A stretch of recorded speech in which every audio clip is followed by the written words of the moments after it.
Hay una isla en Dinamarca que es 100% sostenible, o sea, que toda la energía que necesita la produce a través de energías renovables. El caso de esta isla es súper interesante, ya que en apenas una década ha pasado de depender de los combustibles fósiles a vivir de las energías renovables e incluso ganar dinero vendiéndola. Estos años va a dar mucho que hablar de este tema, así que creo que puede ser un buen momento para que nos pongamos al día sobre esto, porque en cuanto a cambio climático, ¿cómo está la Unión Europea? ¿Cuál es su situación? ¿Qué propone su Pacto Verde? Y sobre todo, ¿es hipócrita que la Unión Europea plantee este Pacto Verde mientras que algunas de sus instituciones siguen manteniendo costumbres contaminantes? Como este tema es muy amplio y se puede enfocar de muchísimas maneras, vamos a empezar por entender brevemente qué es lo que causa de manera principal el cambio climático. Así partimos todos de un mismo punto.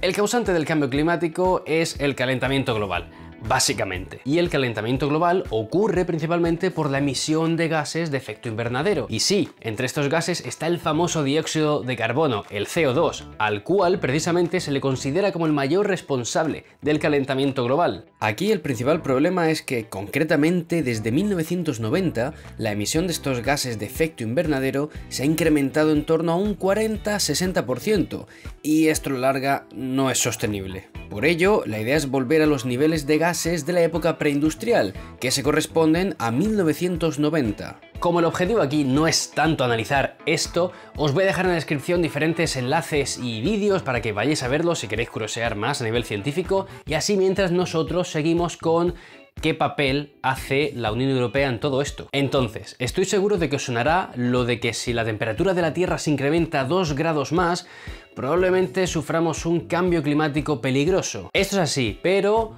ojo, cuidado.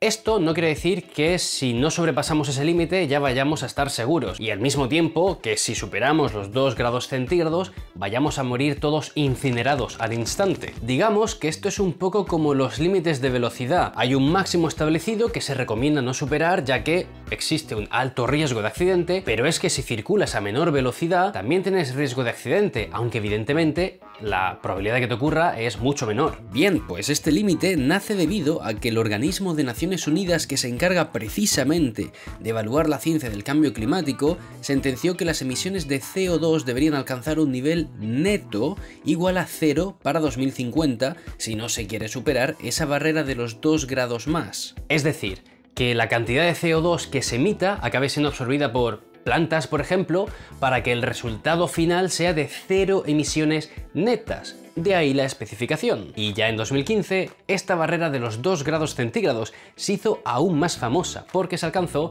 el Acuerdo de París.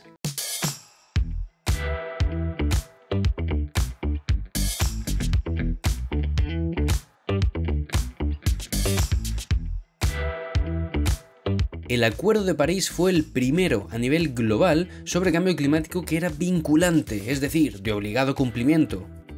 Su objetivo principal era limitar el calentamiento del planeta a esa barrera de los 2 grados e incluso hacer un esfuerzo para no llegar siquiera a superar el 1,5 grados. Aunque parezca que no, por cuestión de grados, la vida en la Tierra puede cambiar muchísimo. Total, que el 5 de octubre de 2016 la Unión Europea ratifica el acuerdo y se pone a trabajar a tope en el tema. Como consecuencia, comenzó, por ejemplo, a aumentar su presupuesto en la lucha contra el cambio climático. He de mencionar una cosilla importante, y es que la Unión Europea no se puso a trabajar de golpe únicamente tras ratificar el Acuerdo de París, sino que ya llevaban varios años trabajando en este tema. De hecho, ya en octubre de 2014 se acordaron en la UE medidas vinculantes como la de reducir en un 40% la emisión de gases de efecto invernadero para el año 2030. La Unión Europea tenía en mente fijar su estrategia definitiva para antes del 2020, y por ello, ya en noviembre de 2018, lanzó su plan Un planeta limpio para todos. Aquí se detallaba cómo la UE quería llevar a cabo una transición para convertirse en una economía climáticamente neutra para 2050.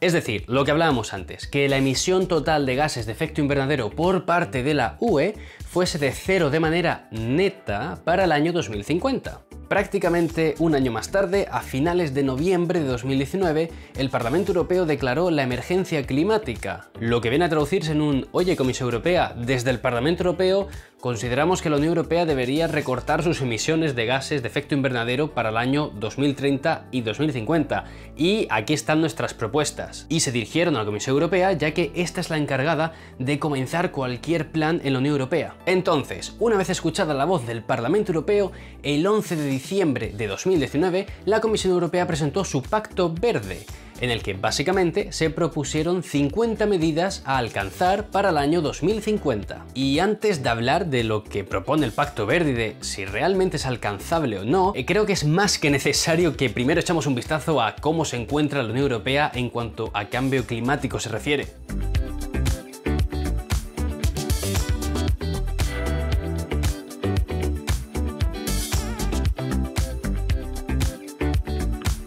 A nivel internacional, cabe destacar que el país que más emite gases de efecto invernadero es China, seguido de Estados Unidos, que emite más o menos la mitad que China, y luego vendría la Unión Europea, que emite un total de 1/3 respecto a lo que emite China. Más o menos para que nos hagamos una idea. Luego, si echamos un vistazo ya adentro de la Unión Europea, los 5 principales países que más gases emiten son Alemania, Reino Unido, Francia, Italia y Polonia. Y en el puesto número 6 estaría España, pero es que no me entraba en el top 5. Uno de los grandes problemas que tiene la Unión Europea es que en el sector de transportes ha aumentado muchísimo la emisión de CO2 desde los años 90. De hecho, aquí os dejo la gráfica para que veáis que en otros sectores, como la energía o la agricultura, la emisión de CO2 ha disminuido incluso. Pero ojo, esto no quita que el sector de la energía siga siendo el responsable del 80% de las emisiones de los gases de efecto invernadero en la Unión Europea. O sea, que aunque sectores como el del transporte hayan aumentado sus emisiones de CO2, esto no quita que otros sectores como el de la energía, a pesar de haber disminuido sus niveles de emisiones, siguen emitiendo más gases que sectores como el del transporte. Volviendo al sector del transporte, aunque los vehículos de carretera siguen siendo los que más contaminan por lo general, aquí el gran problema está concretamente en el transporte aéreo y marítimo. Esto es debido a que son el tipo de transporte que más ha aumentado sus emisiones desde 1990. Los aviones lo han hecho en casi un 130% y los barcos en poco más de un 30%. Y esto no termina aquí. Ya en 2012, la Agencia Europea de Medio Ambiente fijó en casi 500.000 los fallecidos en la Unión Europea por gases de efecto invernadero. Y la Comisión Europea cifra en 400.000 las muertes que se producen todavía de manera anual por estos motivos. Y en el ámbito de la agricultura y ganadería, la misma Agencia Europea del Medio Ambiente estima que puede que se tenga que dejar de plantar y criar animales en las zonas del Mediterráneo y del sur de Europa si la situación sigue empeorando, ya que estas zonas sufrirán de sequías, olas de calor e incluso inundaciones. Habría muchísimas más cosas que comentar, pero solo teniendo todo esto que hemos mencionado en cuenta, ¿qué propone el Pacto Verde para solucionar todo este jaleo?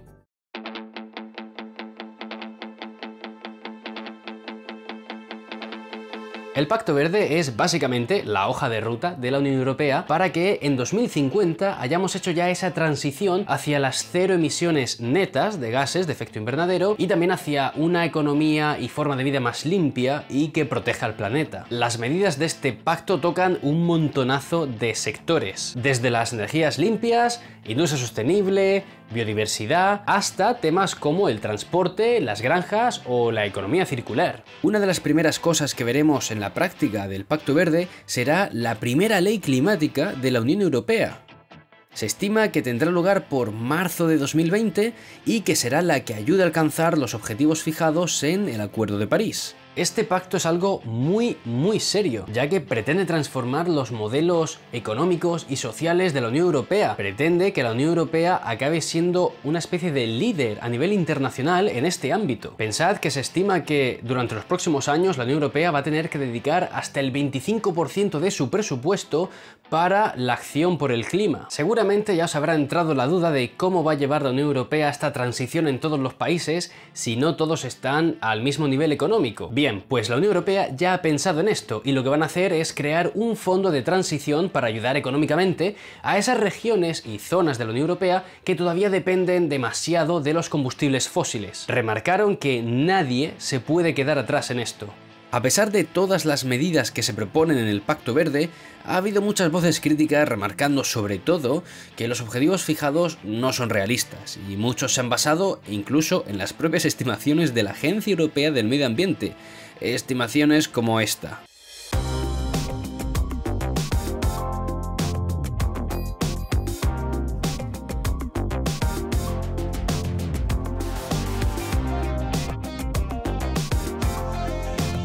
A ver, todo en esta vida se puede mejorar. Ahora en serio, este año va a ser fundamental para que la Unión Europea mejore sus proyecciones y para que realmente pueda valorar si los estados son capaces de llegar a los objetivos establecidos. Otras críticas que ha habido es que algunas de las medidas que ha sacado la Unión Europea, digamos que son directamente aplicables a nosotros, a la ciudadanía, como por ejemplo cuando vas a comprar una bolsa de plástico al supermercado y tienes que pagar un extra a modo de multa. Entonces la gente se preguntó que, bueno, ¿y qué están haciendo las instituciones europeas también para reducir la contaminación que producen? Pues he estado investigando y esto es lo que ha hecho la Comisión Europea, concretamente, entre el 2005 y el 2018. Ha reducido el consumo de energía en un 65%, lo que ha supuesto un ahorro de 110 millones de euros. Ha reducido la emisión de CO2 que proceden de sus edificios en un 87%. También ha reducido el consumo de agua en sus edificios en un 60%. Y más de lo mismo con el papel, que lo han reducido su uso en un 70%. Esto no quiere decir que la Comisión Europea lo está haciendo todo perfecto y ya no se le pueda criticar. Esto lo que quiere decir es que si tenemos los datos, pues es necesario saberlos para ver qué falta aún por hacer. ¡Qué redundancia de frase!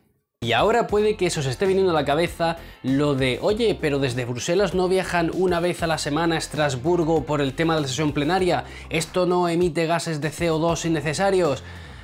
Pues sí, sí. Estas dos sedes están a 400 kilómetros de distancia y pensad que cuando se trasladan los eurodiputados también lo hacen sus asesores, los traductores y los funcionarios. O sea, una burrada de gente. En total, unos eurodiputados han calculado que llegan a producir al año 19.000 toneladas de CO2. Esto es lo mismo que hacer 5.000 viajes entre Berlín y Nueva York. Por lo tanto, y para no seguir alargando esto porque si no sigo metiendo cosas y no veo el fin, lo que propone el Pacto Verde en lo teórico está muy bien. Está muy bien. Además, ahora parece que realmente hay un consenso en la Unión Europea por llevar acciones reales que luchen contra el cambio climático. Ahora bien, a pesar de estas sensaciones positivas, falta que durante este año 2020 se materialicen en acciones y en leyes que realmente nos acerquen a los objetivos que se han fijado. Como os he dicho al principio del vídeo, en la descripción tenéis un montón de enlaces interesantes. Para cualquier cosa, dejádmelo en los comentarios porque en este tema todos podemos aportar siempre algo y por mi parte nos vemos en la próxima.